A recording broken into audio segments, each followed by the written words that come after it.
भाजपा सांसद और बॉलीवुड अभिनेत्री कंगना रनौत के खिलाफ आगरा के जिला सत्र में वाद दाखिल है। कल उनकी महिला वकील यहां पर मौजूद थी और न्यायाधीश ने उनके ऊपर 500 रुपए का जुर्माना भी लगाया था। उन्होंने जुर्माना दाखिल भी किया और इसके साथ ही बॉलीवुड अभिनेत्री कंगना रनौत की मुश्किलें और ज्यादा बढ़ गई। कल न्यायालय में जज के सामने बहस भी हुई। इस पूरे मामले में वादकारी राजीव गांधी बार एसोसिएशन के अध्यक्ष रमाशंकर जी हैं। बातचीत करेंगे और जानेंगे कि आखिरकार कल क्या रहा। रमाशंकर जी, कल जो न्यायालय में बहस हुई और जो जुर्माना लगाया गया उसको आप किस नजरिए से देखते हैं, क्या लगता है? रमाशंकर शर्मा, एडवोकेट, अध्यक्ष राजीव गांधी बार एसोसिएशन। कंगना रनौत के विरुद्ध मैंने बात दायर किया है इस बात को लेकर कि उन्होंने किसानों के प्रति अमर्यादित टिप्पणी की थी और देश के क्रांतिकारी शहीदों के प्रति एक टिप्पणी की थी। आजादी को भीख में भी बताया था, महात्मा गांधी के अहिंसात्मक सिद्धांत का मजाक उड़ाया था। तो उनके खिलाफ मैंने किसानों के अपमान और राजद्रोह इन दो धाराओं में बात पेश किया है, जिसमें सुनवाई चल रही है। कल special court MP MLA Anuj Kumar Singh की कोर्ट में दोनों पक्षों की बहस सुनी गई। उसकी ओर से, कंगना की ओर से सुप्रीम कोर्ट की अधिवक्ता अनुसुईया चौधरी और उनकी सहयोगी सुधा प्रधान तथा 2-3 अधिवक्ता भी थे। हमारी तरफ से सुखबीर सिंह चौहान, दुर्गेश सिंह भैया, राजवीर सिंह, भंवर BS फौजदार, तमाम राजगुप्ता, धीरज, पवन गौतम, सब कभी 1 दर्जन से ज्यादा अधिवक्ता मौजूद थे। दोनों तरफ से जम के बहस हुई। कल उस बहस का मुद्दा ये था, कोर्ट ने हमसे पूछा कि आखिर आपने ऐसा बात दायर क्यों किया। हमने कहा इसलिए किया कि मैं किसान का बेटा हूं और मैंने वकालत से पहले खेती भी की है। और कंगना रनौत ने 26 अगस्त 2024 को एक पोस्ट दी, एक बयान दिया कि देश केंद्र सरकार के काले कानून के खिलाफ जो किसान धरने पर बैठे थे वहां हत्याएं हो रही थी, बलात्कार हो रहे थे और अगर देश का नेतृत्व मजबूत नहीं होता तो अलगाव की स्थिति हो जाती। इसका मतलब उन्होंने किसानों को हत्यारा, बलात्कारी और अलगाववादी बताया। तो मैं किसान का बेटा हूं, ये देश के करोड़ों किसानों के साथ साथ मेरा अपना भी अपमान है। दूसरा, इन्होंने 16 नवंबर 2021 को इंस्टाग्राम पर एक पोस्ट की और उसमें लिखा था कि गाल पर चांटा खाने से भीख मिलती आजादी नहीं। और इन्होंने ये तक कहा कि असली आजादी सन 2014 मिली है, जो 1947 में आजादी मिली थी वो महात्मा गांधी को भीख के कटोरे में मिली थी। तो इसका मतलब ये हुआ कि जिस आजादी के लिए देश के तमाम क्रांतिकारी शहीदों जैसे भगत सिंह, राजगुरु, सुखदेव, अशफाकुल्लाह खान, चंद्रशेखर आजाद, तमाम लोग फांसी के फंदे पर झूल गए। सुभाष चंद्र बोस, महात्मा गांधी, जवाहरलाल नेहरू, मौलाना अबुल कलाम आजाद, सरदार पटेल जैसे तमाम महान स्वतंत्रता सेनानी जिलों में सड़ गए, वो भीख मांग रहे थे क्या? क्या क्या बोला जज ने? आपकी बात जब सुनी, मैंने पूछा जज से, मैंने कहा हजूर इन्होंने ये आरोप लगाया है और ये आरोप जघन्य है, क्योंकि ये संविधान ये कहता है कि अगर देश के इस तरह के संविधान के विरुद्ध कोई बात करता है, देश की एकता अखंडता को खतरा पहुंचाता है, तो वो अपराधी है। मैंने संविधान की प्रति भी दाखिल की और संविधान बताया भी।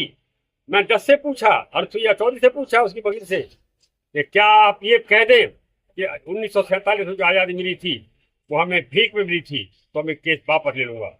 मैंने कहा कि अगर किसान वहां हत्याएं हो रही थी, बलात्कार हो रहे थे, ये सिद्ध कर दे तो मैं भी केस वापस ले लूंगा। ये सजा दिया। बड़ा रोमांचक हो गया हो। फिर क्या क्या कहा उन्होंने? उसके बाद में उनकी वकील ने अपने तर्क रखे, हमारी तरफ से तर्क रखे गए। करीब 3 घंटे बहस चली। 3 घंटे की बहस सुनने के बाद हमने सारे सबूतों को दिखाया कि हमने सबूत दाखिल किए। कोर्ट ने बहस सुनने के बाद 16 अप्रैल 2026 की तिथि आदेश के लिए नियत कर दी है। कंगना को तलब करना होगा, हम न्याय के लिए लड़ेंगे और 500 रुपए का जुर्माना जो 16 मार्च को लगाया था कंगना के विरुद्ध, उसकी वकील 3 बार नहीं आई थी, तो वो जो जुर्माना लगा था वो उन्होंने कल अदा किया, हमने वो प्राप्त किया और फाइल पे लिखा था। तो भाई साहब क्या लगता है कि जिस तरह से न्यायाधीश का रुख इस केस पर देखा जा रहा है, तो क्या लगता है जो तारीख हुई है उस तारीख पर क्या कंगना रनौत आएगी या फिर अपने वकील को देखिए, हमारे जो वाद है, हमारा जो दावा है, हमारा जो केस है, उसमें हमने कोई कमी छोड़ी नहीं है। सारे सबूत पेश किए हैं, मूल अखबारों की प्रतियां पेश की हैं, इंस्टाग्राम पेश किया है, गवाहों के बयान कराए हैं। मेरा बयान है, उसमें पुलिस की आख्या भी है और पुलिस ने भी ये माना है अपनी आख्या में कि हाँ, ये घटना घटित हुई प्रतीत होती है। तो इस अगर पुलिस की भी आख्या को मान लेंगे तो तलब करने के आदेश करने पड़ेंगे।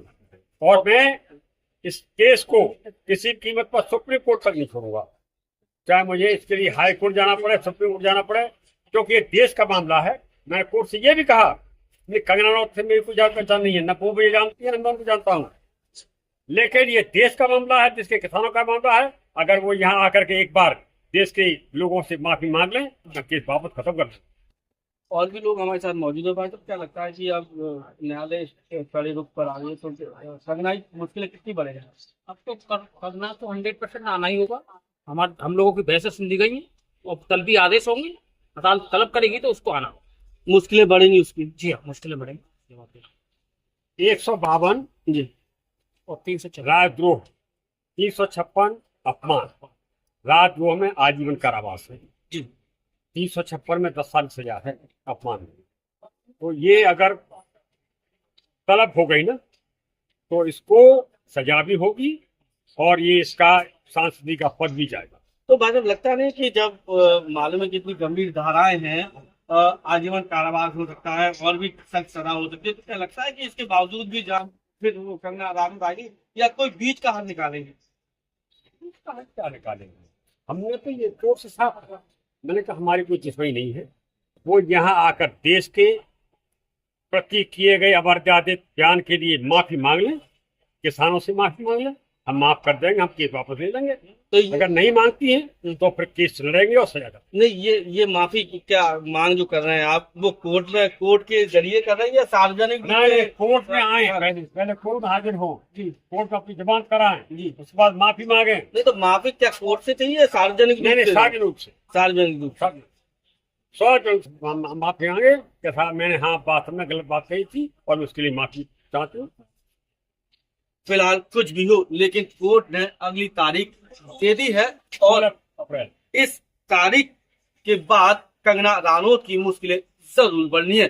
16 अप्रैल तारीख निहित की गई है। अगर इस तारीख पर भी कंगना रनौत जिला सत्र न्यायालय आगरा नहीं पहुंची तो उनकी मुश्किलें और ज्यादा बढ़ जाएंगी। फिलहाल जो वादकारी हैं उन्होंने ये भी कहा है कि कंगना रनौत जिला सत्र न्यायालय आए, हमारी उनसे कोई जानी दुश्मनी नहीं है, लेकिन जो उन्होंने कहा है वो उस पर माफी मांगे और सार्वजनिक रूप से कहें कि जो मैंने कहा वो गलत था, तो शायद वो अपना बात वापस ले लें। फिलहाल कुछ भी हो, लेकिन जिस तरह से ये केस धीरे धीरे आगे बढ़ रहा है उतनी ही ज्यादा मुश्किलें कंगना रनौत की बढ़ रही हैं। अपने साथी अखिलेश के साथ सत्येंद्र कुशवाहा, आगरा।